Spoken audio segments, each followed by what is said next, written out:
السلام علیکم ورحمۃ اللہ وبرکاتہ۔ جونیئر 5 کیا حال ہے؟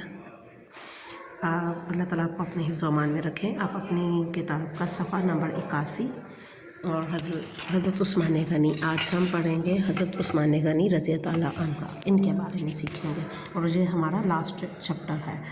تعارف: حضرت عثمان غنی رضی اللہ عنہ مسلمانوں کے تیسرے خلیفہ تھے۔ کتنے؟ تیسرے خلیفہ تھے۔ آپ رضی اللہ عنہ کہاں؟ مکہ مکرمہ میں پیدا ہوئے۔ آپ رضی اللہ عنہ کے والد کا نام عفان اور والدہ کا نام اروا تھا۔ غور سے سننا ہے کیونکہ یہ فیلنگ دی بلینکس اور یہ سوالوں میں سارا کچھ آئے گا، یہ غور سے آپ نے سارا کچھ سننا ہے۔ آپ رضی اللہ عنہ کا تعلق قریش کے ایک معزز قبیلہ بنو امیہ سے تھا۔ کس سے تھا؟ بنو امیہ کے قبیلہ سے۔ آپ رضی اللہ عنہ کا شجرہ نسب 5ویں پشت میں حضور اکرم صلی اللہ علیہ وسلم سے جا ملتا تھا کہ نبی صلی اللہ علیہ وسلم ہی کی فیملی سے ان کا جو ہے نا تعلق تھا، شجرہ نسب۔ آپ رضی اللہ عنہ کی نانی، آپ صلی اللہ علیہ وسلم کی نانی ام حکیم، حضرت عثمان کی جو نانی تھی حضرت ام حکیم، وہ کن کی بیٹی تھی؟ نبی پاک صلی اللہ علیہ وسلم کے دادا عبد المطلب کی، اور نبی کریم صلی اللہ علیہ وسلم کی وہ پھپھی لگتی تھی۔ سمجھ آ گئی کہ ان کی نانی حضرت عثمان کی نانی تھی اور یہ حضرت عبد المطلب کی بیٹی تھی، اور یہ کون؟ نبی پاک صلی اللہ علیہ وسلم کی پھپھو تھی، پھپھی لگتی تھی۔ آپ رضی اللہ عنہ نبی کریم صلی اللہ علیہ وسلم کے داماد بھی تھے۔ داماد میں کہ آپ کی بیٹیوں کی شادی نبی پاک حضرت عثمان سے ہوئی تھی، نبی پاک صلی اللہ علیہ وسلم کی بیٹیوں کی۔ آپ کا پیشہ کیا تھا؟ پیشہ ہوتا ہے کام۔ آپ کیا کام کرتے تھے؟ تجارت میں کاروبار، بزنس جو آج کل ہم کہتے ہیں۔ آپ رضی اللہ عنہ کا شمار قریش کے امیر ترین، بہت امیر لوگوں میں ہوتا تھا۔ آپ رضی اللہ دن کھول کر لوگوں کی مدد کرتے تھے۔ مدد کرنے کی وجہ سے آپ کو غنی کا خطاب ملا، لقب ملا تھا، جس کا مطلب ہے بہت زیادہ سخاوت کرنے والا۔ آپ رضی اللہ عنہ نے بچپن میں پڑھنا لکھنا، چھوٹی عمر میں پڑھنا لکھنا سیکھ لیا تھا، اور آپ رضی اللہ عنہ نے اسلام قبول کرنے کے بعد کاتب وحی ہونے کا شرف بھی ملا۔ کاتب وحی کیا ہوتے ہیں؟ نبی صلی اللہ علیہ وسلم جو قرآن اللہ تعالیٰ کی طرف سے اترتا تھا اسے لکھ لیا کرتے تھے، کیونکہ پڑھنا لکھنا جانتے تھے۔ قبول اسلام کے اسلام کیسے قبول کیا آپ نے؟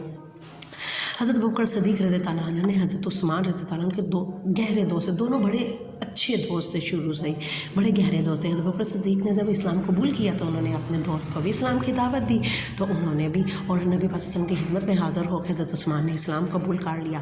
آپ رضی اللہ عنہ نے اسلام قبول کرنے والے 5ویں مسلمان تھے۔ اب بھی 5ویں، 4 پہلے مسلمان ہو چکے تھے اور 5ویں آپ تھے جنہوں نے اسلام قبول کیا تھا۔ اسلام قبول کرنے کے بعد نبی کریم صلی اللہ علیہ وسلم نے، جب حضرت عثمان نے اسلام قبول کیا تو نبی صلی اللہ علیہ وسلم نے اپنی بیٹی حضرت ام رقیہ، کون بیٹی کا نام کیا ہے؟ حضرت ام رقیہ کی شادی حضرت عثمان رضی اللہ عنہ سے کر دی۔ حضرت عثمان رضی اللہ عنہ کو اسلام قبول کرنے کی وجہ سے بڑے ظلم و ستم برداشت کرنا، بہت، آپ کو میں نے پہلے بھی بتایا ہوا ہے کہ جب بھی کوئی اسلام قبول کرتا تھا اسے بہت تنگ کیا جاتا تھا، اسے مارا جاتا تھا، اس پہ سختیاں کی جاتی تھی، ان کے گھر والے بھی ان پہ سختیاں کرتے تھے۔ اسی طرح حضرت عثمان رضی اللہ عنہ پہ کہ چچا جو ہے نا ان کو رسیوں سے باندھ دیتے تھے اور رسیوں سے باندھ کر مارتے تھے۔ آپ رضی اللہ عنہ نے صبر و تحمل سے ان کے مظالم کو سہتے رہے۔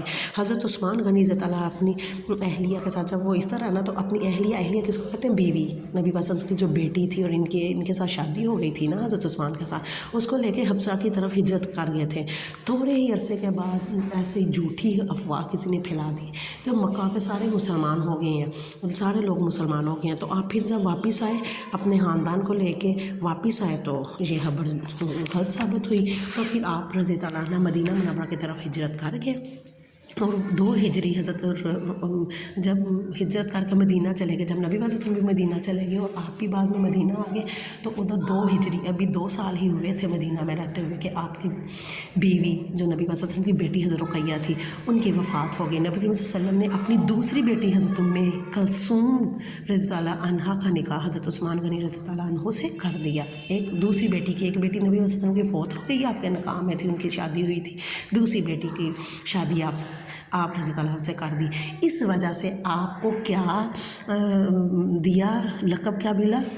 ذوالنورین۔ ذوالنورین کا مطلب ہے 2 نوروں والے، 2 نوروں سے مراد کہ 2 بیٹیوں کی شادی آپ سے ہوئی، کیا لقب ملا؟ ذوالنورین۔ یہ آپ کو آگے فیلنگ دی بلینکس میں ہوگا۔ آپ رضی اللہ عنہ بہت ہی نیک اور باحیا انسان تھے۔ کیا تھے؟ نیک اور باحیا، یہ بھی فیلنگ دی بلینکس میں آئے گا، نیک اور باحیا انسان تھے۔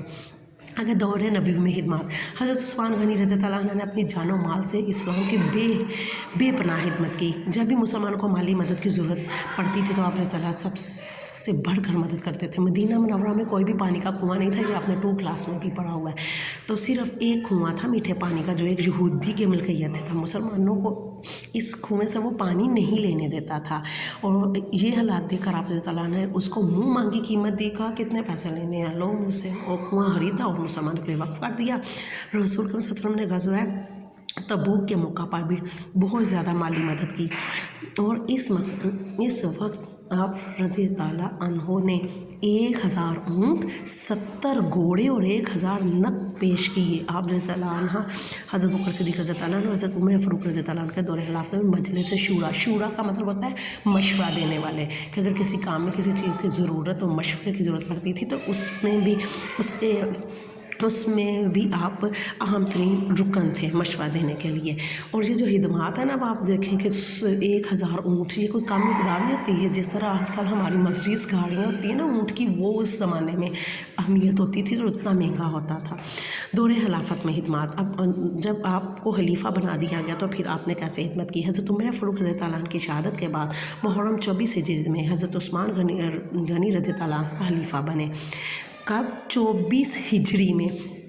اس وقت آپ رضی اللہ عنہ کی عمر کتنی تھی؟ 70 سال جب خلیفہ بنے۔ آپ رضی اللہ عنہ سب سے نمایاں اور عظیم ترین خدمت یہ ہے کہ آپ رضی اللہ عنہ اپنے دور خلافت میں ساری امت کو قرآن مجید کی ایک قرأت پر جمع کیا، کہ ایک ہی قرأت کے ساتھ قرآن، پہلے مختلف قرأت، مختلف، جس طرح ہمارے پاکستان میں مختلف زبانیں بولی جاتی ہیں، اردو تو ایک زبان ہے لیکن لہجہ، لب و لہجے میں ڈفرینس ہے، اسی طرح قرآن کے بھی پڑھنے میں لب و لہجے میں ڈفرینس تھا، لیکن حضرت عثمان نے ان کو ایک لہجے کی طرف کیا۔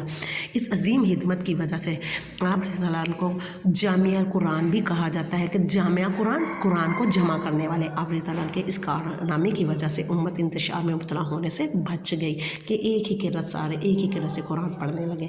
حضرت عثمان غنی رضی اللہ عنہ کے دور خلافت میں اسلامی حکومت کی سرحدیں کدھر؟ اسپین، چین اور ہندوستان تک جا ملی۔ آپ رضی اللہ کی جنگی حکمت عملی کی وجہ سے مراکش، الجیریا، طرابلس اور تیونس جیسے ممالک بھی فتح ہوئے، کہ یہ ساری فتوحات ادھر تک اسلام پھیل گیا تھا۔ اسلامی فتوحات کا سلسلہ صرف انہی ممالک تک محدود نہ رہا، بلکہ آپ رضی اللہ عنہ کے دور خلافت میں کابل اور غزنی جیسے اہم ترین علاقے بھی اسلامی سلطنت کا حصہ بن گئے۔ کابل یہ جہاں پٹھان رہتے ہیں۔ آپ رضی اللہ عنہ کے دور حکومت میں حضرت امیر معاویہ نے رضی اللہ عنہ نے پہلا اسلامی بیڑا تیار کیا۔